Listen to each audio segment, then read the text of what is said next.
I know, I know. It's a lot. Yes. Yeah, I'm very impressed. You're all together.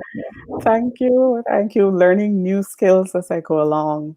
So we're live now, and our audience is here. Good night, everyone. If you are new to me, my name is Tabitha Liebert, and I help professional women of faith who are overwhelmed by workplace conflict lead thriving teams with success. I do that through the modalities of coaching, training, and also group programs. I work with corporate clients, I work with nonprofits, and I also work with individuals. I want to welcome you tonight to day 3 of our conflict resolution workshop live series. I'm really glad you're here tonight. I'm glad that we're here with a common purpose of resolving conflict and building collaborative relationships, because one of my mottos is relationships matter. Tonight in this series, we're welcoming friends from the Bahamas, from Barbados, from Cayman Islands, from Guyana, India, Italy, Jamaica, South Africa, St. Kitts and Nevis, Trinidad and Tobago, the United Kingdom, and the USA. And if your country is not represented here, if you're new to this group and we have not acknowledged your country, please go ahead and put that in the comments, and also say where you're joining us from tonight. We would love to know. You're going to see the screen on your computer, and above my head, either on the left side or the right side, you're going to see a banner. And it's a link that tells you that you need to click there so that StreamYard can give Facebook permission to see your name as you comment. Otherwise, if you choose not to, we will still see your comments and we will reply as we can. I know you're really excited for tonight. It's day 3 of our workshop, and it's also day 3 of our supper club. So my question for you, as always, is what you eating? What are you eating? What are you having tonight for our supper club? Drop a picture in the thread here, and also look for the thread that Aaliyah has posted and drop your picture of what you're having for our supper club tonight, because that enters you into the draw for our series prize, Supper Club Superstar. So go ahead and do that. If you join the group on Monday, Tuesday, or today, you can look for a live video from Aaliyah that was done earlier today, and she tells you what to do. She does a little bit of housekeeping, and she tells you what to do and how to communicate and take advantage of everything that we have in this group for the week of our free series. So go ahead and take a look at that this evening once you're done watching this video. For tonight, you won't necessarily need to follow along with the worksheet because this is an interview. So you can always communicate with her under that thread after you listen to the video and find out how to get your worksheet.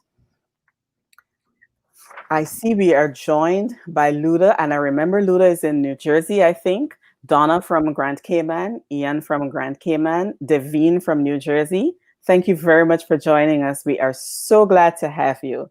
And there was someone who had cauliflower, broccoli, and fried rice, but did not take a picture to put it under the thread. But anyway, we're glad to know that you're in the supper club and you're eating good in the neighborhood. Avanice is here, and she is eating conflict resolution. But somehow I think Avanice also has been eating cake because it's her daughter's birthday today. And so I know that she must have done a really nice cake for Shania and had some of that. So Avanice, if you're eating conflict resolution for dinner, I hope you're having some of that cake for dessert. Okay, ladies and gentlemen, tonight we are joined by Dr. Nathilee, and I just want you to give her the biggest thank you and welcome that you can in the comments, because Dr. Nathilee is joining us by audio tonight. She was in the path of the hurricane, of the storm, And so her power is gone, and she has made such an effort to be here with us tonight by audio, and we are so grateful. Luda is here from New York, but representing Russia. Thank you, Luda. Welcome to you. Tamika, good evening from Jamaica. So glad you're here, and I hope you can enjoy this. Thanks so much to Dr. Nathilee. We really, really appreciate this. When I heard that the storm was passing and I heard that she was affected, I said a quick prayer and I said, Lord, let us be able to continue with this interview because I know in this series there's so much happening this year. And I think sometimes all we see is conflict. And tonight we're going to get some wonderful medical perspective on how to care for ourselves in conflict. Dr. Nathilee's topic tonight is how conflict affects your brain. And Dr. Nathilee, I would love for you to introduce yourself and let everyone know who you are and what you do. Thank you very much, Tabitha, for this wonderful opportunity to talk about how psychology informs conflict management, and conflict resolution. I think it's a great service you are providing to the community, and I'm happy to be a part of it. Like you mentioned, we have been affected by the power outage. We're in New York here. We were promised power today, but we still don't have power. So, as as a fellow Guyanese, we have, good preparation for this. Yes. We're going to see lots of blackouts. Yes. So, I don't feel, strange, just facing and managing it. So I am Dr. Nathilee Caldeira. I'm a clinical psychologist licensed in New York and in New Jersey. I am the founder and director of Let's Talk Psychological Wellness. We are a group of 21 licensed mental health professionals. We are dedicated to providing superior psychotherapy services to adults who suffer from anxiety, panic, trauma, PTSD, and alcohol misuse. In the past 2 months, we've been overwhelmed with calls and emails from people who are realizing we're living through a collective traumatic experience filled with uncertainty and many decisions to be made, many conflicts to embrace, and that more than 4 months in, we still don't know when this will end. As we move through the summer, the United States is continuing to add new cases to this COVID-19 disaster. In the US, we know more than 155,000 families are grappling with grief over the loss of a loved one, and other parts of the world are suffering as well. I'm happy that my home country of Guyana and other parts of the Caribbean, the leadership has really managed the health effects relatively well so far. But I know that the economic effects are being felt across the region and around the world. In the US, we're also facing ongoing racial trauma and inequalities in healthcare, in education, in housing. I think it's especially important to learn how to manage and to resolve conflict as we face multiple challenges across the world and in our communities. So thank you so much for having me. I apologize for not having the audio, but we're here and happy to be here, honored to be here. Thank you. Yes. Thank you so much. It is such a blessing to have you. Thank you for the work that you do. Thank you for the extra mile that you go in the community, taking care of people, even outside of your professional arena at Let's Talk Psychological Wellness. I am aware that you speak and you inform and you empower, and I am so grateful to you for all that you do. Oh, and thank you for their prayers. Thank you. Dr. Nathilee, tonight, one of the main questions that we have had coming up from our friends in this group is asking if you can help us understand how our brain controls our reactions under normal circumstances, because we understand that we're talking about conflict, but first of all, what about normal circumstances? What happens there? Okay, so anytime two people come together, there will be differences in beliefs, differences in expectations, attitudes, life experiences, differences in values. In my work as a couples therapist, I say this all the time to couples, that you can have a conflict every day and still have a great relationship. It's not the frequency of conflicts, but how you manage the conflicts that makes for a successful relationship. I think the most helpful explanation is to think about how we respond to threats we're facing, right? So we have what's called a fight or flight response when we're faced with a threat, for example. Um, in the past, if something wanted to eat you, you did not want to be eaten. This is a conflict, right? The brain had to work fast in order to survive and not be tied up in, very careful, detailed analysis of a lot of new information. The process has to be really fast. Yes. Our ancestors, when they were hunting for food and faced with an animal in the wild, needed a way to protect themselves. So they needed a system to decide when to run and when to stay and fight. Today, we don't need to hunt for our food, but we face other threats, right? And the fight and flight response remains as a pivotal tool that guides our behavior when we're facing threats. Thank you. What parts of our brain then are affected by conflict? So I'm not a neuroscientist, but the parts of the brain that are affected by conflict, I think it's most helpful to think about the parts that process emotion, the parts that deal with decision making, right? Essentially, we want to understand how the stress response works. So take any stressful situation, like a work or a school deadline, or worry about losing a job, right? These will trigger stress hormones and other physical changes, like a pounding heart, quickening of the breath. Typically, the body will respond to it as if it's in a dire situation. And sometimes the body overreacts, treating non-life-threatening events like traffic jams or work difficulties as dire events. So this is something we want to be aware of. When someone experiences stress, let's say a fast swerving car, for example, the eyes and the ears send the information to the amygdala. This is the area of the brain that contributes to processing emotions.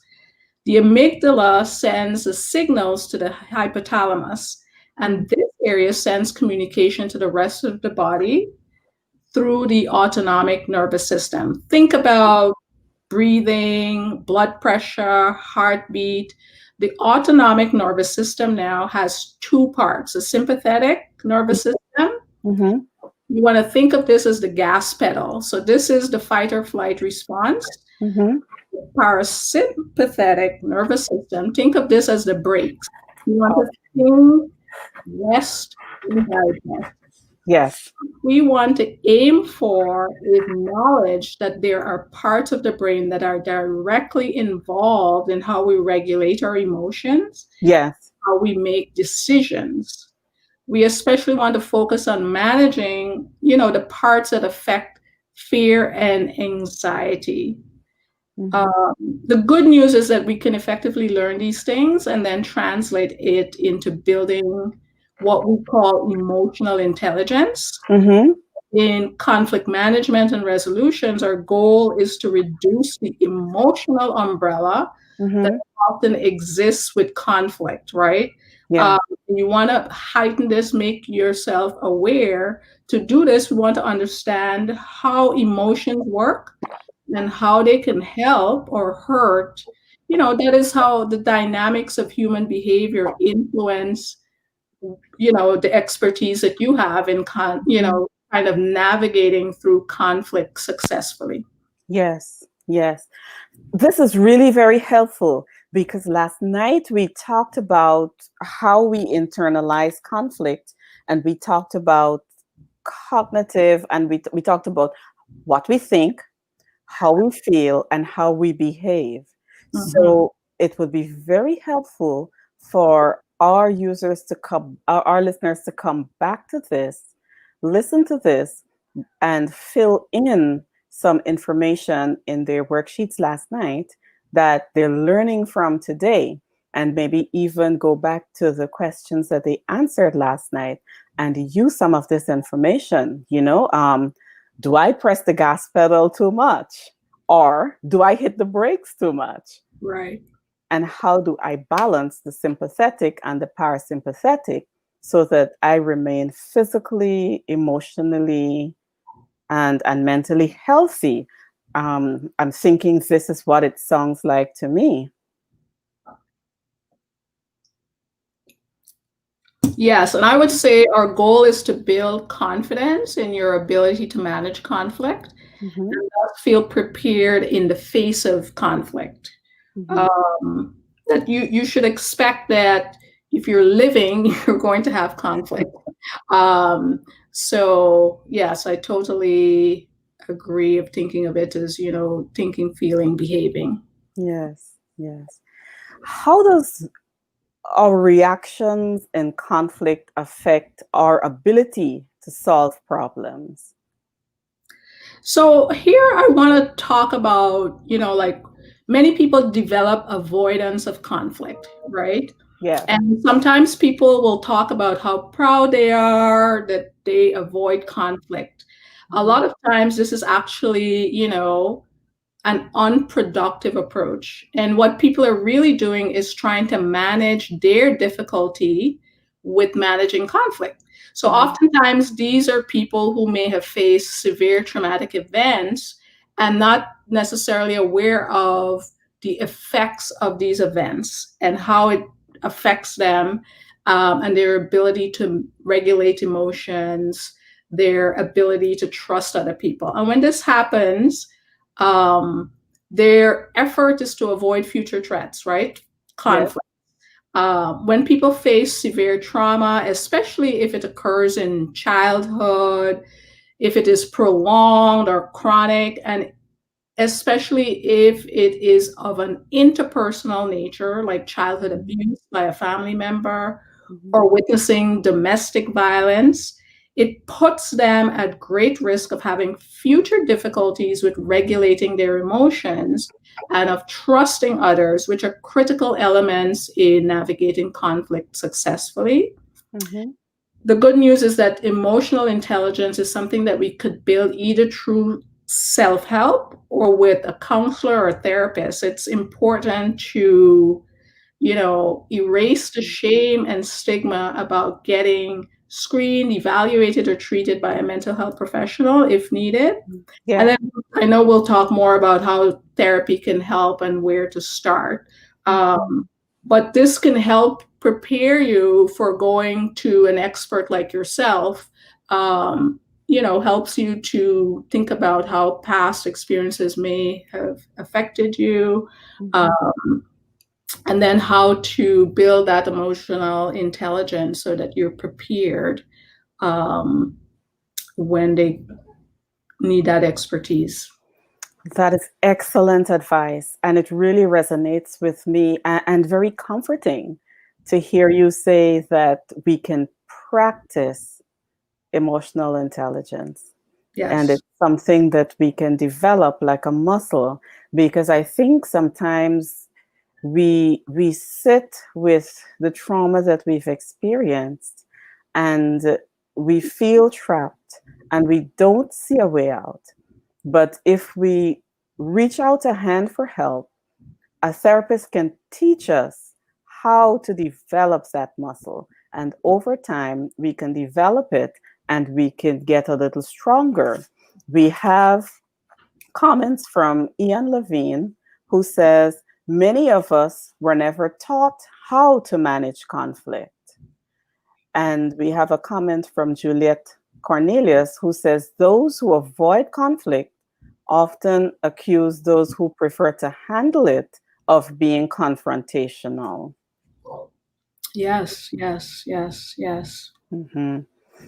I really wish, I mean, you and I grew up in, the same educational environment, and there was a heavy focus on academic knowledge, intelligence, and I really wish that there was more of an emphasis on emotional Mm-hmm. intelligence, because I Yes, think that it is as important as academic. it is. It is. I was speaking with someone who recently graduated from college who told me that a book that I mentioned on Monday Night, Boundaries by Cloud and Townsend, um, they said they did that in their first semester at college. It was a mandatory course, Oh, and wow. and That's they used, yes, and they used that book as a resource, and they went through how to take care of themselves, how to set healthy boundaries, and how to communicate those boundaries. And I was really impressed to hear that. It's a college in the United States, and so you're quite right. Our focus at our schools and our colleges were very much on academics, mm, and we were congratulated and rewarded for yeah. succeeding academically. Hmm. But there was not the soft touch wasn't necessarily there. Hmm. The Hmm. soft touch wasn't necessarily there. We have a comment coming in response to Juliet's, who talked about being accused by people who avoid conflict. Someone else said there are persons who deliberately cause conflict. Right, right. Yes. There's that, yeah, other extreme as well. And I would say that they're probably, with similar backgrounds in the sense of, having negative experiences in their life, maybe traumatic experiences, Mm-hmm. where the way to cope then becomes, the difficulty managing their emotions. They go from 1 to 10 very quickly. Yes. So they're running into the fire.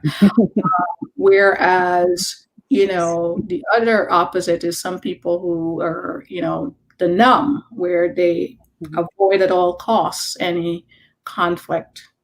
Yes, yes, very true. And Avanice says here, we were also socialized, and Avanice is speaking from a Caribbean background. Uh-huh. We were also socialized to think conflict is bad. We are often afraid to confront it and to address it in civility. Right, right.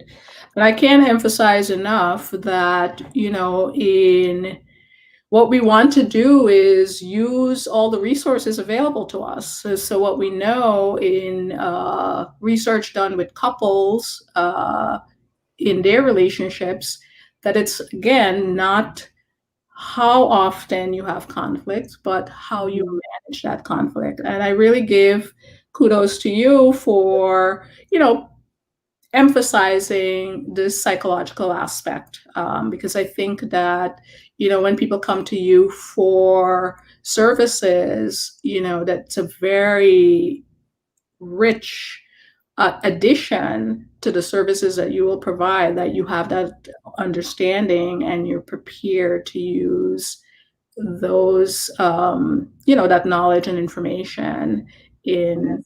providing your expertise.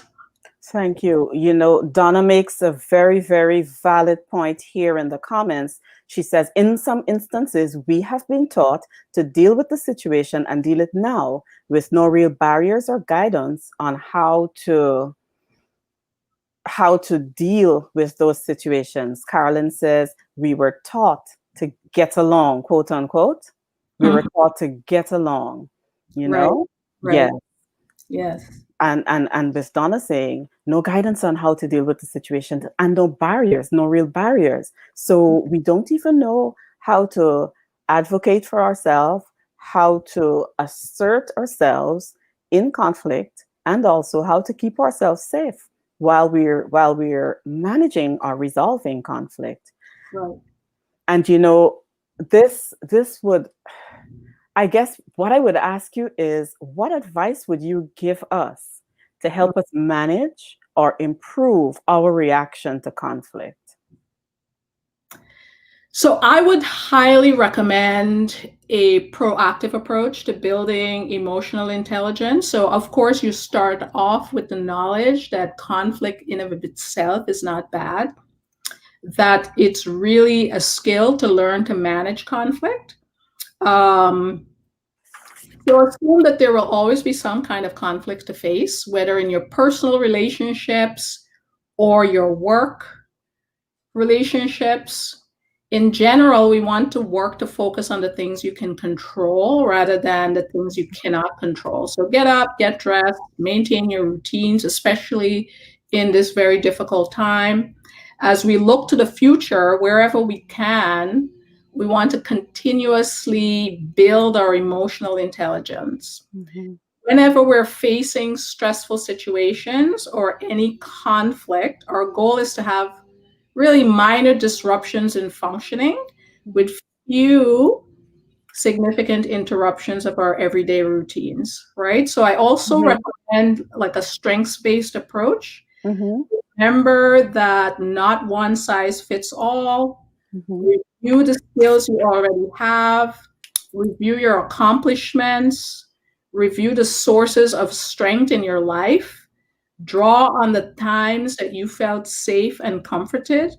Skills that you practice should be culturally relevant to your life, the Mm-hmm. life that you are living, right? So today, I will focus on ways to build emotional um, intelligence, and working to build the following skills will help with emotional regulation. It will help with building trust and building compassion for self and others. So these are all key components to successfully manage conflicts. Mm-hmm. These skills also help you to quickly shift perspective and to be flexible and aware when someone is resistant to reason, which happens a lot in conflict. Yes. So, also, when you understand your own emotions, it's easier to listen for understanding versus listening for being right, right? Yeah. So, this is another key component in Yeah. navigating conflict successfully. So, I don't know if anyone has any questions. I could go into some of the tips that I can share. Well, I will put a comment here. There are a few comments that I would like to read, and then a question from Vidyarata that I would um, share with you. Okay. A comment from Patricia. Yes, we were taught that conflict is not good. It is very interesting to hear that couples that have daily conflict, it's not necessarily a bad thing. Right. And in fact, what we learn is something that you don't expect, which is that, in fact, the couple that's not having any conflict is the ones you want to worry about, right? Yeah, Of yeah, course, when I say, daily conflict, it's meaning that because of what we talked about before, you come from different backgrounds, you come from with different experiences, you different views, different values, and so therefore you're going to have disagreements. In yeah, fact, in couples, you you will disagree 70% of the time in your relationships, and a wow, lot of the conflicts that you have will be unresolved, unresolvable, right? yeah, But how you manage it is what is important. If you yeah, can be in the moment, be respectful, and use the skills of emotional intelligence to yeah. manage through those conflicts, you can have a healthy relationship. Thank you for sharing that. Someone just had a light bulb moment and said, wow, and here I am wanting a partner who does not want to have conflict. So Oh, this person now that's what understands. you want to do. Yes. I don't know who this is, but if you see your comment up here, send me a DM and let's talk, because there's some perspective shifting that you might Right. want to do so that we can understand how to use conflict successfully in our relationships. Um, Vidya says, thanks for this, Nathalie. The strengths-based approach, he's in a current experience of feeling overwhelmed when the tools don't seem to work. And so I think for him, learning that there's a strengths-based approach that he can adopt to dealing with conflict was a light bulb. Is there anything you wanted to share more about the strengths-based approach that others could also get some meat from? Well, I mean, I think it's important to remember that even when we have significant traumatic experiences, that most people are resilient, right? And so you want to think about what are your strengths? Mhm, What are your accomplishments? mhm, Who in your life, and this is very important, who in your life was helpful or that you found comforting at the time of that traumatic experience. mhm, Now, of course, there are experiences that are very dangerous, very unsafe. And I'm talking about once safety has been established, oh, right? yes. That you then um, can review what your accomplishments are, what tools you have used before, and it might not be, what everybody else is doing. Mhm, Um, and you also want to be aware that sometimes the skills or tools you've used in the past may no longer work, and that's okay. mhm.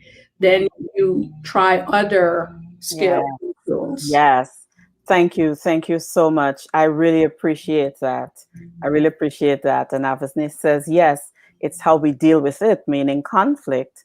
But ordinarily, we will hear, why are you being so fussy every day? So, Avanis, I think in something like this, we understand, we choose our battles, we have our conflict in a very respectful manner. We discuss things and we either resolve them or we agree to disagree. But when we leave that conversation, each person has been heard in a respectful manner. Yes. Thank you so much. I'm looking, Donna says a lot of conflict comes as a result of how we interpret what was said based on a previous experience.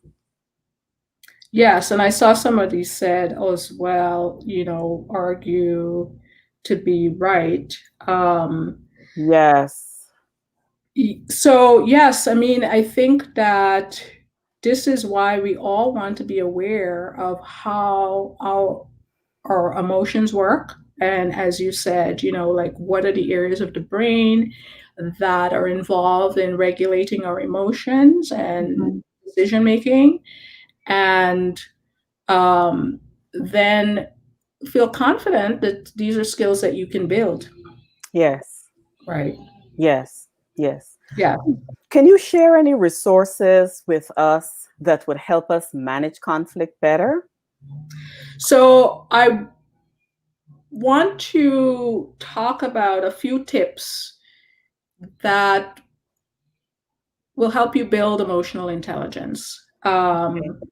And the first one is to increase your self awareness, right? Arm yourself with knowledge. Remember that stress and anxiety in moderate levels is really your friend.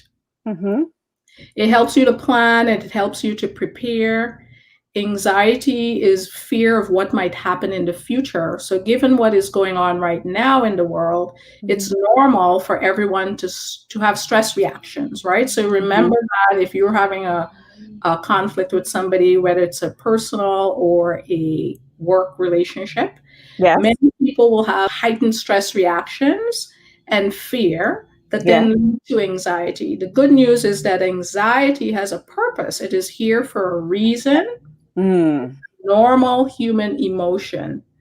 Remember when we talked about like it helps to prepare you and helps Mhm. you plan in the face of threat. It helps Yeah. you to prepare to deal with the threats that you are facing. Mhm. Problem comes when the levels of anxiety go beyond moderate into excessive levels, right? When you Mhm. find yourself worrying all day about things you've already planned or prepared for, things that you have no control over, or things that you've already calculated have a very low probability of happening. And Mhm. especially when it's interfering with your sleep, your appetite, your work productivity, and your relationships. You Yes. especially want to watch for this and Yes. work on knowing when stress and anxiety is excessive for you in particular, right? So it's important to Mhm. look out for key signs. Mhm. Your key sign might be catastrophic thinking, thinking about the worst things that could happen. Mhm.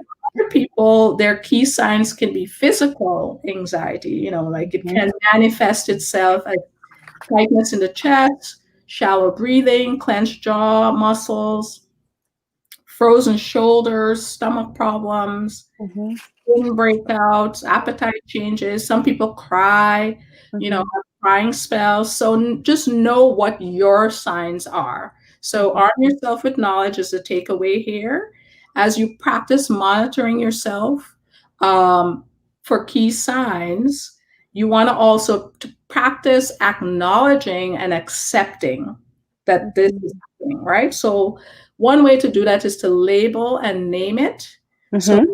labeling helps to increase your awareness, which is key. It's common for everyone to push through stress, to push through fatigue, to push through anxiety. We Mhm. often see admitting to these things as a sign of weakness.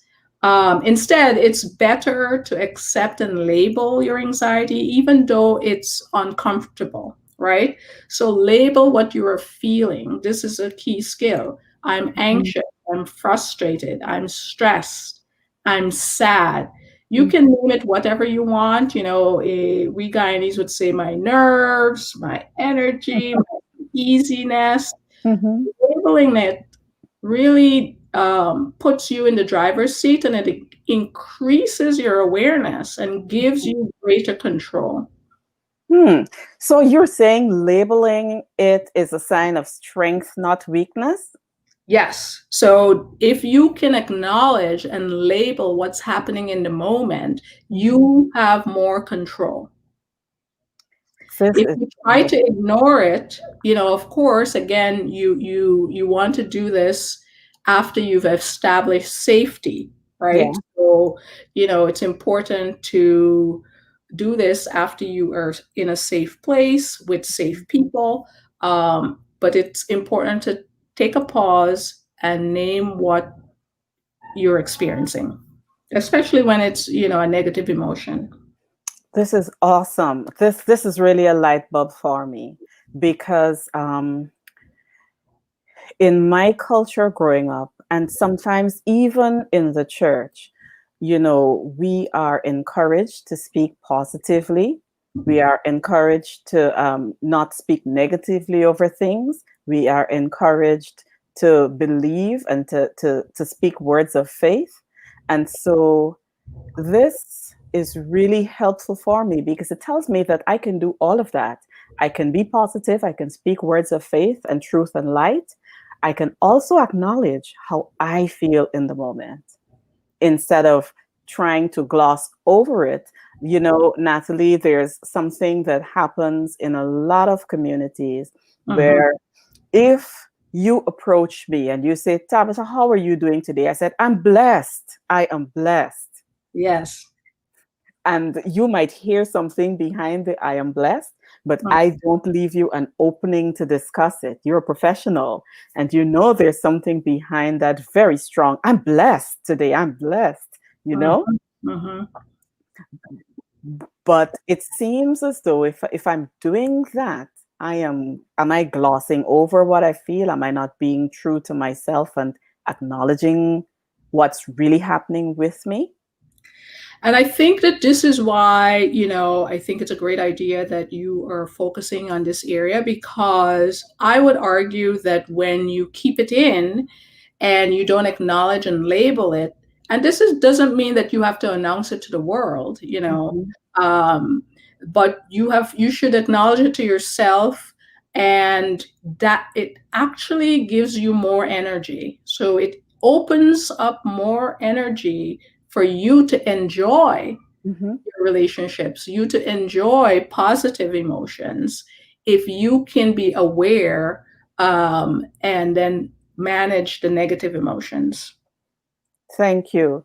Someone asked, how do you solve a conflict with someone whose main cause of the conflict between you and them is to be right? So it seems as though this reference is to someone who wants to be right, and in wanting to be right, there is going to be conflict. A conflict with someone whose main cause of conflict between me and that person is to be right. Well, I would say that that's where you come in, that this needs an expert. Like if somebody is stuck in wanting to be right, I would say between the two people, you need some kind of expert intervention, whether it's with uh, a pastor at the church, whether it's a Mhm. therapist, whether it's a conflict management strategist like yourself.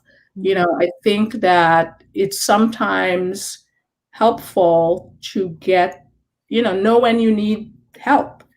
If you've been dealing with this for a long time where the person is stuck, I think that it's not productive if there's some stuckness there. Thank you very much.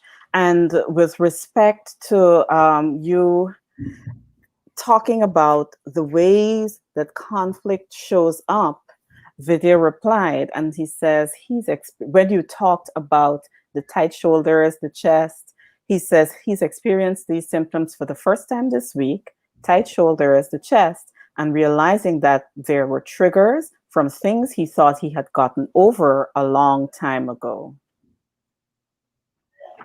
And Juliet says this evening's presentation is very timely and informative. Some of the stuff she has heard and learned in counseling, but it's always great to hear it again, and she thanks you for that. So I definitely appreciate Vidya being so open and vulnerable, because I think it's important that people talk about these experiences, because one of the things that happens is that people think that they're having these experiences and they're all alone. And Yeah. when they're brave people and courageous people like Vidya, then, Yeah. people can also realize that this is something that may be very common Mm-hmm. in how people are storing stress in their bodies. Um, and you're right that sometimes it comes out in other ways that you're not familiar with. But I would say it would be a similar approach in terms of the thinking and the body, right? Mm-hmm. The mind intervention and then the body intervention. Thank you so much. Would therapy help us to manage conflict better? Definitely. I did want to share some more tips, but I Please, could please definitely, do. Please yeah. do. Yes, Um, please do. so I would say that the next sort of level in learning self awareness is self management. So, Hmm. help with this is to practice measuring your emotions on a scale of 1 to 10, right? Mhm. So typical level of anxiety should hover around 3. So we should all, if we're alive and breathing, we should have some level of anxiety, because that means that you're prepared Yes. for any threats in your environment. Mhm. 10 would mean panic symptoms like heart racing, sweaty palms, difficulty breathing. Mm-hmm. Measuring it and knowing where you fall helps with the process of managing them. Measuring it also makes you keenly aware of who and what triggers your stressful responses, like a certain Mm-hmm. person, a certain kind of email, a certain behavior, a certain place, a certain memory. And Mm-hmm. again, it puts you in the driver's seat. When you measure it, you can even learn to predict it. So, for example, if you know during a conflict you're at a 7 of anger and frustration, Mm-hmm. it's time to take a break, because what's happening in the brain is that your thinking is slowing down. A lot of people in this space will want to keep going in an argument, right? And that's what you've learned, like, oh, I have to keep going. But you're actually more at risk of getting more entrenched in, and that's actually the question somebody was asking. You're at risk of getting more entrenched in a wrong or right position Mm-hmm. when you should always be aiming for mutual resolution. So, decades of research on emotional intelligence show that people who understand their emotions and their own feelings have higher job satisfaction, better job performance, and better relationships. They're more innovative and manage conflicts more effectively. Oh my goodness. So it's as though we're taking care of the peripheral issues so that we can really thrive. Right, right, exactly. Mm-hmm. Yes. Mm-hmm. What about resources that would help us do this better? Do you have any that you could share with us? So I would say that Daniel Goleman is really the father of emotional intelligence. So any article, YouTube video, he has a great book called Emotional Intelligence that I know has been updated. Mm-hmm. And start there, and then let it lead you where it will. Just be open to these ideas, is what I would say. Mm-hmm. It's Daniel, Daniel, and Goleman. Mm-hmm. Thank you so much. This is really, really helpful. And do you think that people can do other activities on their own that can help them to do some inner work? Yes, so I would say there are two things, and I don't know how we're doing on time, but one is really practicing challenging negative emotions, right? Mm-hmm. So, or negative thinking patterns. So, an Mm-hmm. easy model to follow is the ABC model. Mm-hmm. A is the negative thought, B is the feeling, as you mentioned before, and C is the action that you take. So, Mm-hmm. for example, if my thought is I'm a failure, this may lead to sadness, anxiety, or frustration, which then might lead me to stop calling my friends. This may then become a vicious cycle. So, writing your negative thoughts down, so this is really the exercise. Writing your negative thoughts down interrupts this cycle, and it allows you to challenge the negative thoughts and replace those with correct ones. So write it down. A good practice is to set a worry time of like Mm-hmm. 15 or 20 minutes. For example, tomorrow at 12 noon, I will spend worrying about X or Y problem and practice challenging my negative thoughts. Yes. Um, and I would say just as important to, managing negative thoughts and emotions is really cultivating and building positive emotions, Mm-hmm. right? So enjoy and cultivate laughter, practice using a gratitude journal daily. At the end of the day, you can practice the what went well exercise. So for this Mm-hmm. exercise, you name 3 things that went well and why it went well. You can also practice mindfulness exercises, just such as yoga, guided meditation, breathing exercises. My favorite is the 4-7-8 breath. Mm-hmm. These all help you to stay present and restore hope even in the most trying times. And it helps you to maintain an optimistic view of the world. Thank you. Thank you so much. Would therapy help us manage conflict better? Yes, because I'm a therapist. But what I would say is that, of course, what therapy helps with is really many people seek therapy when they're experiencing conflicts in their relationships or conflicts in the workplace. So a lot of times people think you only go to therapy when you're really ill or you're really anxious or really depressed. But a lot of people seek therapy when they're having conflicts in their relationships. Therapy can help you to build an awareness of how past experiences can influence current behavior patterns and relationship patterns. Like therapy can give you key insights into why certain people, places, or things trigger a stressful response in you. And it can help to build the confidence that your level of awareness makes, you prepared in the face of any conflict. Therapy can also teach you skills to manage your negative emotions, such as anger and frustration and anxiety. And it can help you to increase your level of compassion for yourself and for others. Thank you so much. This is really helpful.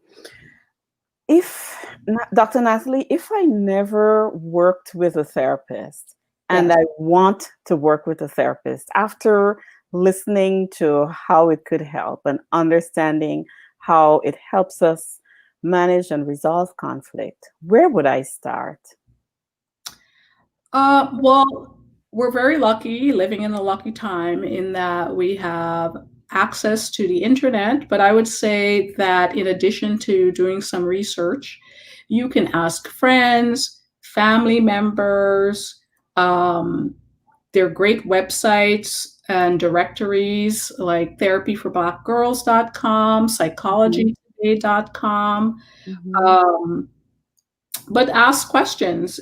You'd be surprised that thankfully the stigma and the shame is really in many places being erased. I know even in our home country of Guyana, I'm so, encouraged that the stigma and shame of seeking therapy, seeking psychological help is slowly being erased.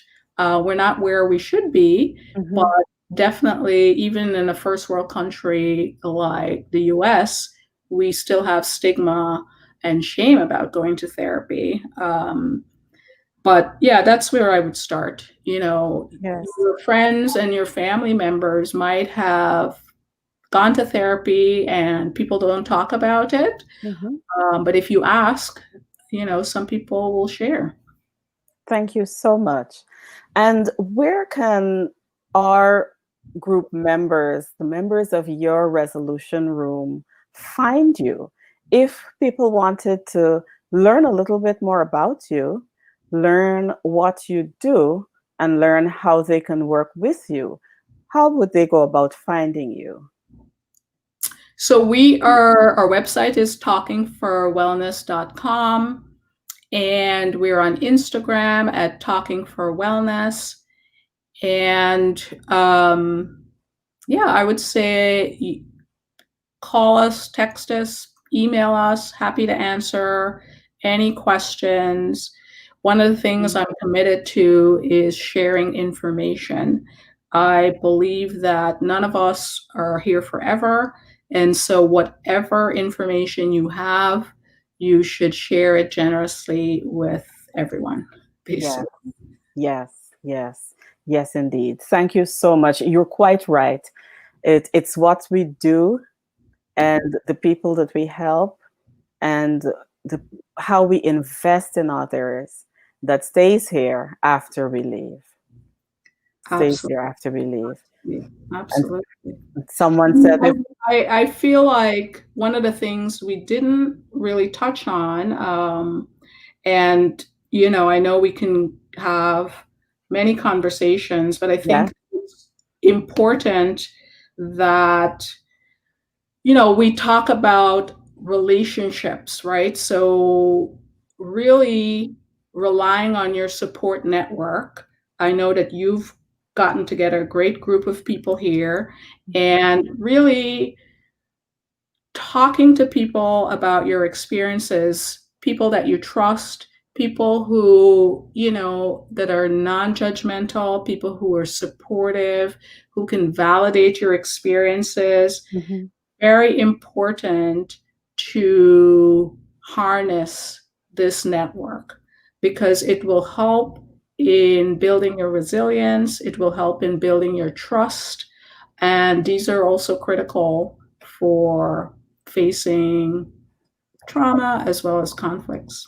Thank you so much. And Dr. Nathilee, we would love to have you back if you have the time, and if there's anything else that you think about that would bear mentioning in this forum and in our community of resolvers, we would love to have you back.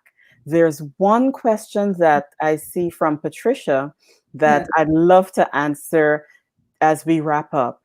And she says, as a mother of two young adults, what advice would you give regarding the conflicts that may arise as a result of the generational gap? Patricia, is that the gap between in ages between the children or you and the children?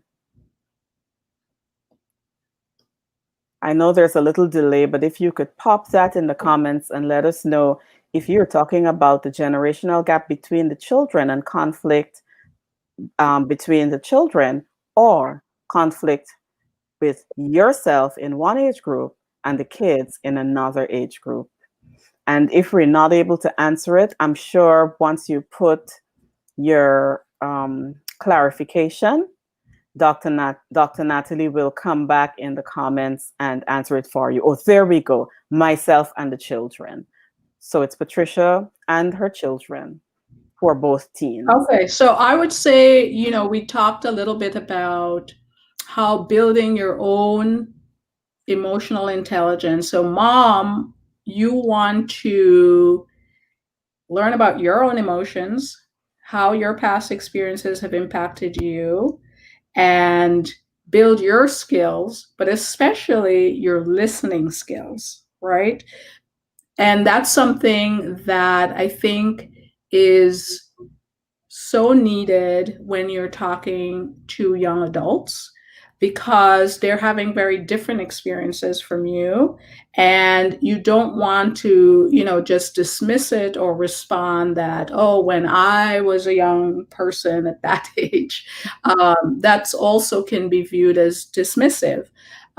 You want to really listen actively. So let them talk to you and, ask questions if you don't understand. Um, let them know what you do understand, what you are hearing, and let them give you feedback on how you're managing. I think the best model really is to focus on, working on your own emotional health, and that will translate into what they see. They'll be able to pick up on that model. And Thank you so much. Sorry, please go ahead. No, sorry. And I said, and just they will pick up on that model and use it. Thank you. Patricia, you got in your package on day one an ebook, my complimentary ebook as part of your registration package with 31 conflict resolution tips. And one of those is active listening, and another one is being present in the moment. So you are welcome to go to that ebook and take a look at it and try to use those along with the other information that you got from Dr. Nathilee. And please reach out if there's anything else that you want to talk about. Dr. Nathilee, thank you so very much for this. You have been such a blessing to us in this community. Your help has been really greatly appreciated. And we hope that you continue to journey with us through this week. And Share any other information that you think would be helpful to us. And please come back if you can. We would love to have you again. I'm honored to be here, and congratulations on this wonderful event and series workshop. And wishing you the best. I know it'll be a great workshop as you continue on the next few days, and look forward to your expertise, learning from you. Thank you so much. Thank you for blessing us. Please stick around. The fun is just going to get better as we go through the week and wrap up. And please come back if you can. Thank you so very much, Dr. Nathilee. We appreciate you. Thank you very much. Thank you. Bye. Bye-bye.